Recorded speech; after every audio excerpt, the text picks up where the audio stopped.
కానీ వీటి మీద ఎవరు మాట్లాడకూడదు అంటే ఎలా కుదురుతుంది? మాట్లాడతారు కదా తప్పకుండా. Yes sir. సరే, అనదర్ టాపిక్, గంగా నదిలో చికెన్ బిర్యానీ తినకూడదు అంటే మనం రీసెంట్ గా కూడా చూసుకుంటే అక్కడ గంగా నదిలో చికెన్ బిర్యానీ తిన్నారని చెప్పేసి 14 మందిని కూడా 3 నెలలుగా జైల్లో ఉంచడం జరిగింది. సో దీని మీద సార్ మనం చూసుకుంటే సుప్రీం జడ్జి కూడా ఫైర్ అయ్యారు సార్. ఇది చాలా తీవ్రమైన విషయం అండి. చికెన్ బిర్యానీ అసలు ఎవరు ఏం తినాలి, ఎవరేం తినాలి, తినకూడదు, మాంసాహారమా శాకాహారమా, ఇవన్నీ వాళ్ళకి సంబంధించిన అలవాట్లు. మన దేశంలో ఇప్పుడు ప్రతిదీ అమ్మాయిలు ఏం డ్రెస్సులు వేసుకోవాలి లేదా ఎవరు ఏం తినాలి అన్నది కూడా ఆహార వ్యవహారాలు, వస్త్రధారణ ఇవన్నీ కూడా వివాదాస్పదంగా చేస్తున్నారు. మీరు అన్నట్టుగా గంగా నదిలో చికెన్ బిర్యానీ తిన్నారని 14 మంది మీద కేసేసి వాళ్ళను దీనికి పంపించారు. ఇది జైలుకు పంపించారు. సుప్రీంకోర్టు న్యాయమూర్తి, సీనియర్ న్యాయమూర్తిగా ఉన్నటువంటి జస్టిస్ ఉజ్జల్ భయాన్ గారు నిన్న మాట్లాడుకుంటూ ఎవరు చెప్పారా ఇది అని అడుగుతున్నారు. ఇప్పుడు గంగా నదిని గౌరవించడం వేరే, అందరికీ గంగా నది ముఖ్యమైనదే. కానీ గంగా నది కేవలం ఒక మతానికి సంబంధించిందా? బంగ్లాదేశ్ లో కూడా ప్రవహిస్తుంది గంగా నది. ఇక్కడి నుంచి వెళ్ళి బంగ్లాదేశ్ ఇక్కడి నుంచి విడిపోయిందే కదా. అక్కడ దాన్ని పద్మా నది అంటారు. బ్రహ్మపుత్ర నది ఉంది. బ్రహ్మ అంటే మనకు చాలా భారతదేశంలో, కానీ అది చైనాలో కూడా ప్రవహిస్తుంది. దాన్ని యార్లాంగ్ సాంగ్సో అంటారు అక్కడ. అదే నది, అదే ప్రవాహం, వాళ్ళు పెట్టుకున్న పేరు అది. సో నదులు, సముద్రాలు, ప్రకృతి ఇవన్నీ పంచభూతాలు అంటాను. ఇవి ప్రపంచం అంతా విస్తరించి ఉంటాయండి. ఏది ఎక్కడి వరకు పారుతుంది, ఏది ఎక్కడ సముద్రంలో కలుస్తుంది. మనం 5 మహాసముద్రాలని పేరు చెప్పుకుంటాం, కానీ జగ్రాఫికల్ గా ప్రపంచ మహాసముద్రం అంటారు దాన్ని. ఇన్ని పేర్లు ఇవన్నీ ఎక్కడికక్కడ. అదే వాగుకి ఈ ఊళ్ళో ఒక పేరు ఉంటుంది, ఆ ఊళ్ళో ఒక పేరు ఉంటుంది. ఇంతకు సమస్య ఏమంటే గంగా నదిలో చికెన్ బిర్యానీ తినకూడదని ఎక్కడుంది అని చెప్పాడు. Questioning what he called disproportionate action by authorities, justice Bhuyan referred to arrest of youth who had ఇఫ్తార్ on a boat on Ganga. Boat లో చేశారు వాళ్ళు, గంగలో కూడా కాదు, బోట్ లో చేశారు. Can people be arrested and denied bail for 3 months for such an activity? He asked, saying some spend 3 months in jail. So supreme court senior న్యాయమూర్తికే సందేహం వస్తుంది, ఏ చట్టం ప్రకారం మీరు 3 నెలలు వాడికి బెయిల్ ఇవ్వకుండా జైల్లో పెడతారయ్యా? పడవేసుకుని వెళ్ళిన వాడు చికెన్ తిన్నాడా, గారె తిన్నాడా, ఇడ్లీ తిన్నాడా, అన్నం తిన్నాడా, లేదా పాలు తాగా, అవన్నీ ఎవరండి అసలు? అలా అయితే మీరే లగ్జరీ బోట్స్ కూడా అలౌ చేస్తున్నారు. ఈ లగ్జరీ బోట్స్ లో వెళ్ళే వాళ్ళు ఎవరు ఏం చేస్తున్నారు, వాళ్ళని ఎవరు చూస్తున్నారు? కాబట్టి ఒక శృతి మించిన అసహనము, మత సామరస్యము, లేదా భిన్నమైనటువంటి వారిని గౌరవించలేకపోవడం అన్నది ఇలాంటి వాతావరణానికి దారితీస్తుంది అని ఈయన చాలా స్పష్టంగా ఖండిస్తున్నాడు.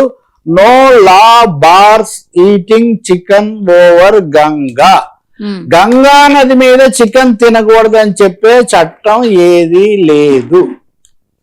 ఇంకెవరైనా చెప్తే సందేహం రావచ్చు, కానీ సుప్రీంకోర్టు న్యాయమూర్తి గారు చెప్తున్నారు, వన్ ఆఫ్ ది సీనియర్ కూడా, no law bars eating chicken over Ganga. మరి ఎందుకు చేశారు? ఎందుకు వాళ్ళను జైల్లో పెట్టారు? ఇంకా ఒకటి చెప్తున్నాడు ఈయన, ఏమని అంటే, ఒకడు పోస్ట్ పెడతాడండి యూట్యూబ్ లో, పోస్ట్ పెట్టాడని వాడిని అరెస్ట్ చేస్తారు. ఊరికైనా ఇందాక మనం మాట్లాడిన టాపిక్ సంబంధించింది. సో ఒక విధంగా హక్కుల మీద విపరీతమైన దాడి జరుగుతుంది.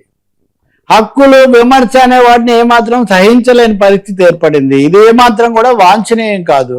ఇది ప్రజాస్వామ్య దేశం. భిన్నాభిప్రాయాలు, భిన్నమైన విశ్వాసాలు ఇవన్నీ ఉంటాయి. వీటన్నిటిని సర్దుబాటు చేసుకుంటూ చట్ట ప్రకారం మనం ముందుకు వెళ్ళాలి తప్ప ప్రతిదానికి మేము జైలు వేస్తాము, బెయిల్ ఇవ్వము, పైగా బెయిల్ ఇచ్చినా కానీ అతి తీవ్రమైన షరతులు పెడతాం. అది కూడా చెప్పాడు ఆయన.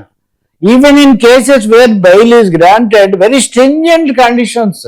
మీరు సిటీ దాటి వెళ్ళకూడదు, మీరు ప్రతి సాయంత్రం ఇక్కడికి రావాలి, మీరు పొరపాటున కూడా పలానా అంశం మాట్లాడకూడదు, పలానా వాళ్ళని స్మరించకూడదు. ఎలా కుదురుతుంది ఇదంతా? కాబట్టి నెమ్మదిగా ఒక ఏకపక్షమైన, చాలా అసహనంతో కూడినటువంటి అప్రజాస్వామిక వాతావరణం వస్తుంది.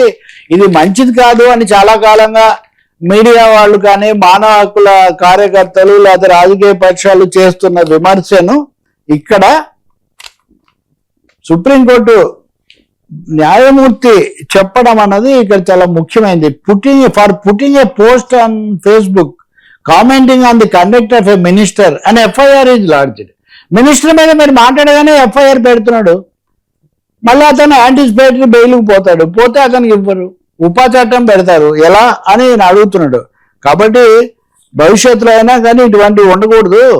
దీనివల్ల మీరు ఉద్యమాలను అణిచివేయాలని చూస్తున్నారు, అది కూడా ఆయన అన్నాడు. మీరు ప్రతిదానికి ఎఫ్ఐఆర్ పెట్టి ప్రతిదానికి బెయిల్ ముందు ఇవ్వరు, తర్వాత కూడా మంజూరు చేసి కూడా కండిషన్స్ పెడతారు. కాబట్టి మాకెందుకు వచ్చిన గొడవ, యాక్టివిజం నుంచి, ఉద్యమాల నుంచి, క్రియాశీల జీవితం నుంచి దూరంగా ఉందాం లేని ఒక ఉదాసీనతకు, ఒక ఒత్తిడికి గురి చేయడానికి ఇలా చేస్తున్నారు. ప్రజాస్వామ్యానికి ఇది ఆరోగ్యకరమైనది కాదు. రాజ్యాంగ ప్రకారం ఉన్న హక్కులు వాళ్ళకు ఉండనివ్వండి, సహనంగా ఉండనివ్వండి అని ఆయన చెప్తున్నారు. చాలా కీలకమైనది నేను అనుకుంటాను. ఈ రోజున దేశం ఉన్నటువంటి పరిస్థితుల్లో అటు చికెన్ బిర్యానీ తినొచ్చా తినకూడదా అనే విషయం దగ్గర నుంచి అసలు ఎగతాళి కూడా చేస్తుంటారు. నేను పేర్లు చెప్పను కొంతమంది నాయకులను. చికెన్ అంటే అన్న నిషిద్ధ పదార్థమా? నేను పెద్దగా తిన్నాను అనుకోండి, కానీ ఇది అదేమన్నా నిషిద్ధ పదార్థమా?